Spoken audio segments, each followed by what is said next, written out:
Let me bring in Gautam Trivedi also of Nepean Capital. Gautam, great to have you with us here on the program. Thanks very much. You just have to start with the market. I'll come to the budget in a bit because nothing is a growth budget. A lot of focus on capex and capital outlay.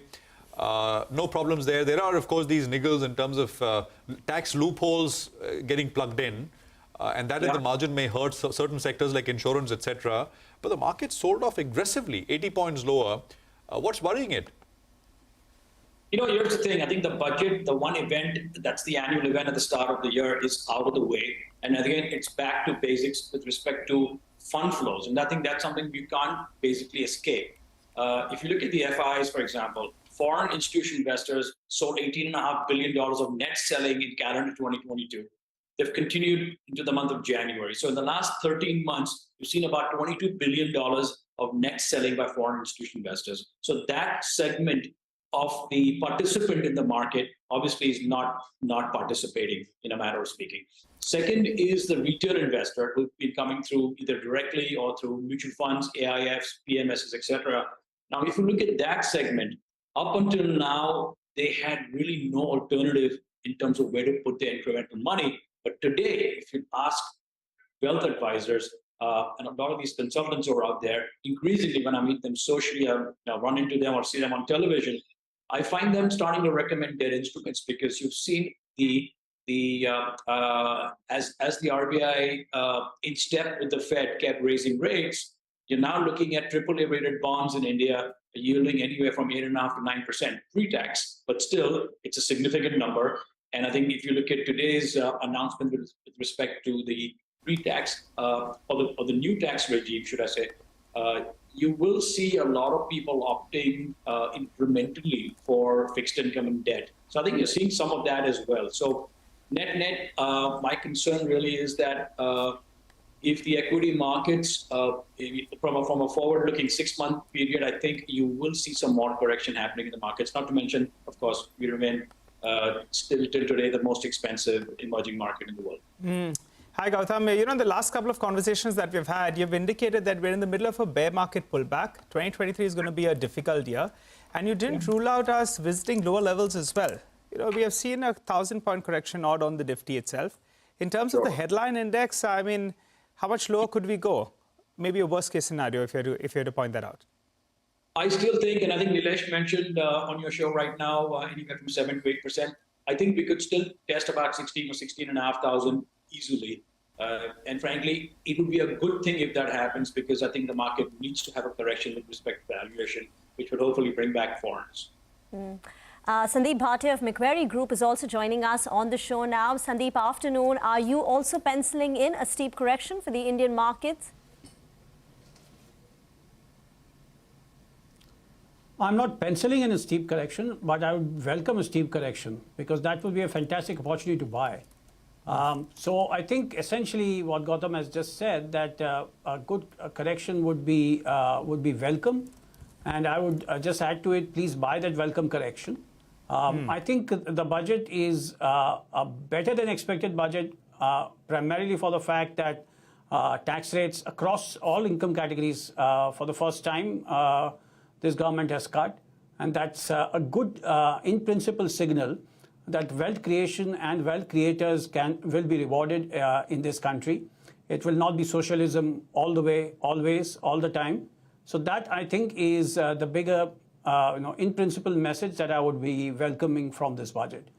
And if there is a correction, which can happen for multiple reasons, it can be because of global news flow, or it can be because of something which can happen in India, that correction needs to be bought. Our fundamentals, the country's economic fundamentals are strong. And we will definitely see earnings growth surprise on the upside this year. Sandeep, any thoughts on this entire Adani story, and any in terms of what the implications are, not for the group but for the market, right? Because it's a huge group and under pressure, and there are linkages. What is your sense?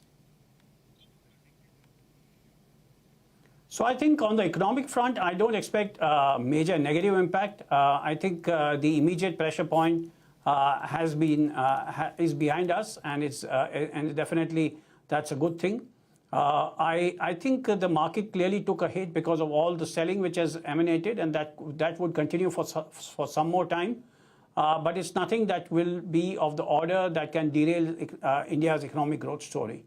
I think it's also good for everyone to introspect and ensure that Indian credibility and Indian accounting standards and credibility maintain the high standards that they have always had.